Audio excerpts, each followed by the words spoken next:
Olá, bom dia 901. Hoje iniciamos o nosso capítulo 7, Movimento Uniforme. Esse capítulo está muito relacionado com aquele capítulo de velocidade média que nós estudamos no livro da unidade 1. Então, alguns conceitos nós iremos relembrar e outros ampliar, ok? Nós estaremos abordando as páginas 25 e 26 do nosso livro, mas antes eu quero relembrar alguns conceitos que nós trabalhamos, na unidade 1. Primeiro, velocidade média, sabemos que é igual a espaço sobre tempo. E vamos sempre estar relembrando aquela nossa dica, aquele nosso macete, lembrem, dele, espaço, velocidade e tempo. Quando um tá em cima do outro, eu sei que é divisão, um ao lado do outro, multiplicação. Então, se eu quero saber o espaço, eu coloco o dedinho em cima do espaço, então a fórmula vai ser velocidade vezes tempo. Se eu quero saber o tempo, eu boto o dedinho em cima do tempo, eu vou ter espaço sobre velocidade. E aqui, colocando na velocidade, realmente eu tenho espaço sobre tempo, ok? E aí eu também tenho que lembrar que quando eu falo de espaço, eu sei que é sempre espaço final menos espaço inicial. Lembrando que esse inicial às vezes vem com a letra I e às vezes vem relacionado com um zerinho, tá bom? Então, tanto faz. E o tempo, gente, é a mesma coisa. Eu vou ter tempo final menos tempo inicial, tá bom? Assim, eu vou estar achando a velocidade. Aqui nas transformações de unidades de medida, nesse conteúdo iremos trabalhar muito com essa transformação, passando de quilômetros para metros por segundo e metros por segundo por quilômetro por hora. No livro da unidade 1, esse conteúdo está relacionado na página 22. Nós até marcamos no livro de vocês como um importante, embora não foi muito utilizado na unidade 1, mas agora vai ser muito utilizado. Então, vocês querendo, voltem lá na página 22 da unidade 1, que tem umas dicasinhas, mas a dica aqui eu vou estar dando e relembrando. Então, sempre que eu quiser passar de quilômetros por hora para metros por segundo, eu vou dividir por 3,6. E quando eu quiser passar de metros por segundo para quilômetros por hora, eu vou multiplicar por 3,6. Aí aqui, o exemplo, ele tá dando para passar de 20 metros por segundo para quilômetros por hora. Lembra que eu falei que se eu vou passar de metros por segundo para quilômetros por hora, eu vou ter que multiplicar. Então, eu vou fazer aqui a conta no cantinho, 20 vezes 3,6, 0, 12, aqui 0 e 6, somei, dá 0, 2 e 7. Uma casa depois da vírgula, uma casa depois da vírgula. Como o zero não tem valor absoluto, cortei. Então, eu vou ter 72 quilômetros por hora, ok? Agora, eu já quero fazer o contrário. Eu quero passar 108 quilômetros por hora para metros por segundo. Então, eu vou pegar e vou dividir por 3,6. Olha aqui em cima, Então, eu vou fazer 108 dividido por 3,6. Gente, observem que aqui tem uma casa depois da vírgula. Aqui também vai ter que ter uma casa depois da vírgula. Então, eu boto uma vírgula e o zero. Como agora os dois estão com a mesma quantidade de casas depois da vírgula, eu corto as vírgulas. Então, vai ficar 1080 dividido por 36. Vou abaixar aqui o 108, eu tenho que 3 vezes 36 dá 108. Para 108, nada. Abaixei o outro zero, 0 dividido por 36 dá 0 e acabou a conta. Então, aqui eu vou ter 30 metros por segundo.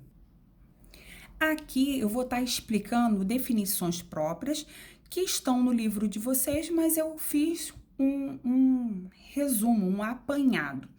Primeiro, estamos falando sobre movimento uniforme. Ele representa o deslocamento de um corpo a partir de um determinado referencial, sob uma velocidade constante. Lembra que falávamos em sala de aula? Que precisamos de um referencial para informar se um corpo está em movimento ou se o corpo está parado, ok? Aí tá assim, note que no movimento uniforme, a trajetória percorrida pelo corpo pode ter diversas formas. Ela pode ser uma reta, circular, curvilínea, desde que o corpo permaneça com velocidade constante. Já no movimento retilíneo uniforme, o corpo está sob velocidade constante.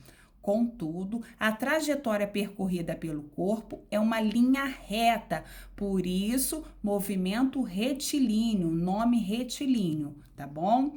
Quando a velocidade de um corpo variar com o decorrer do tempo, esse movimento deixa de ser uniforme e passa a ser variado. Então, vai ser movimento retilíneo variado, tá bom? Isso tudo tá no livro de vocês.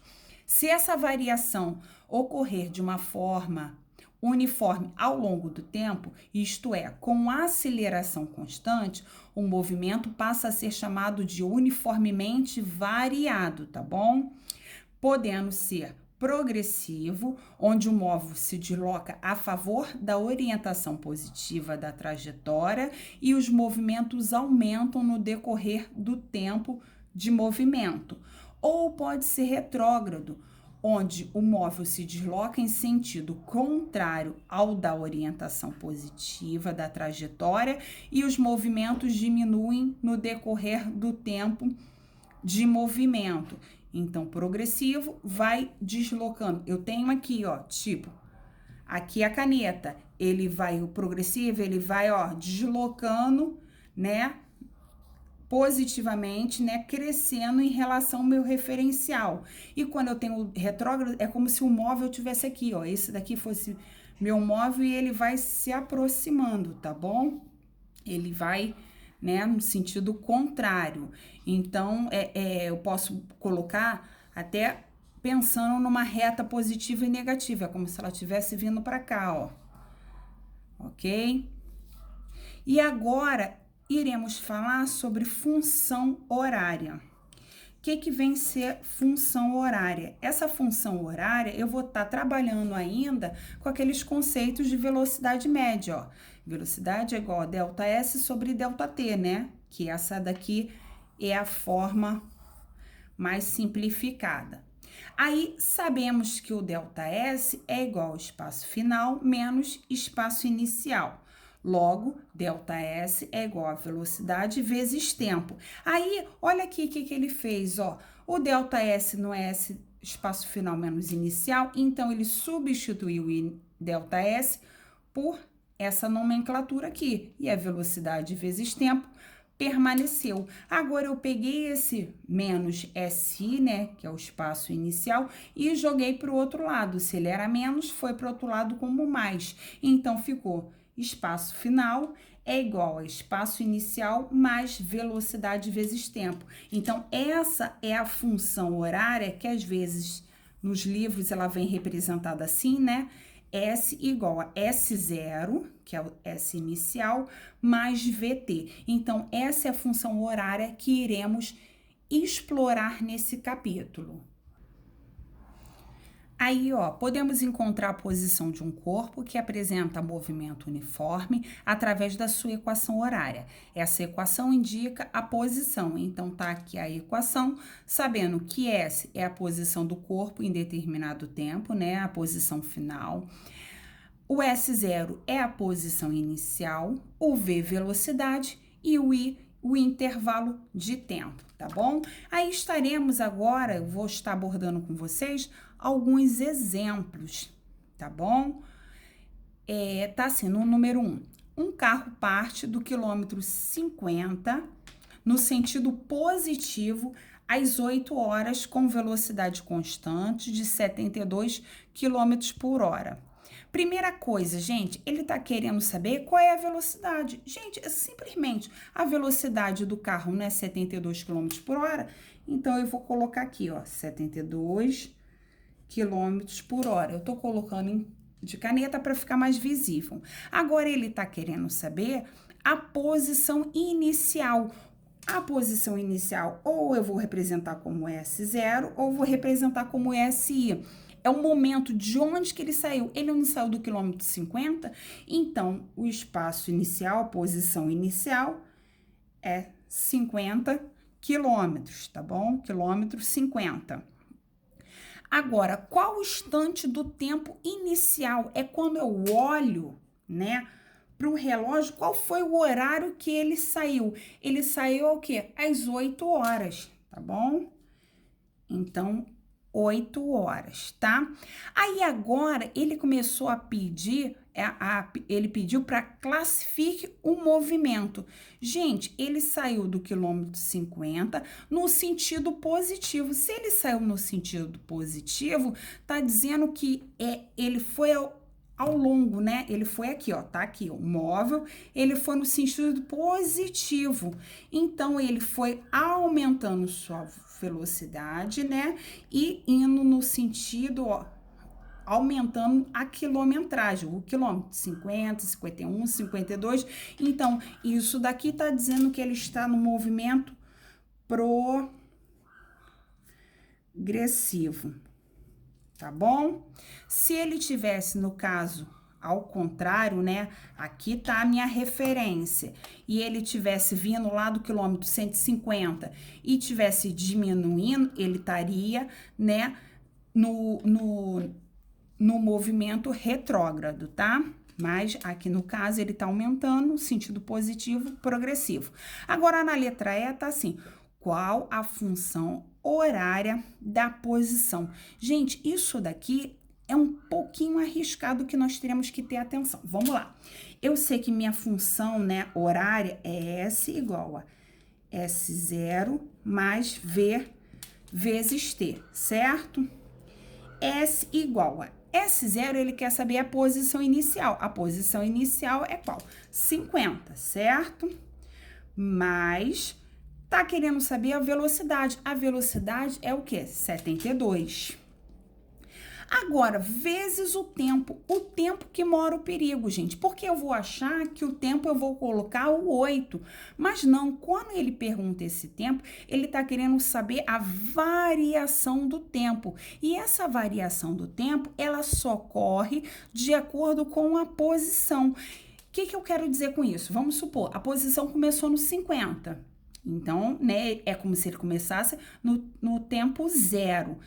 Ele andou 1 horinha, automaticamente o espaço que ele andou vai aumentar um pouquinho. Andou 2 horas, vai aumentar mais um pouquinho. Então, quando ele bota esse tempo, ele não quer saber o tempo que ele olha no relógio. Ele quer saber o tempo relacionado velocidade com o espaço. Ele quer essa relação do espaço inicial com a velocidade. Então, cuidado, o tempo aqui eu tenho que colocar como referência, né? 1 hora, 2 horas, 3 horas, não o horário do relógio, o tempo que ele se deslocou, 1 segundo, 2 segundos, então eu tenho que ter muito cuidado. Aqui, se eu tivesse que colocar, eu colocaria que seria o tempo final menos 8 horas. Então, se eu tivesse que montar aqui uma equação, como ele me obrigou, eu teria que colocar isso. Ou eu poderia manter simplesmente o T, porque esse T seria a substituição que depois eu estaria realizando sempre de acordo com esse 8. Então, eu faria tipo, qual é o tempo? Às 9 horas, eu faria 9 menos 8, 1 hora. Então, esse T eu substituiria como 1. Se fosse às 10 horas, 10 menos 8 horas seria 2. Então, tempo aqui seria substituído de 2, tá bom? Então, temos que ter muita atenção. Normalmente, o T aqui, ele não é substituído, tá? Ele continua a variável T. Agora, já aqui na número 2, ele pediu assim, determinar a função horária e classificar o movimento. Esse exemplo aqui, eu peguei um pouco, né, de referência do livro de vocês, da página 26. Então, ele quer a função horária, ele deu o espaço inicial, ele deu a velocidade e ele quer o tipo de movimento. Primeira coisa, eu tenho que saber que eu vou usar o S igual a S0 mais V vezes T.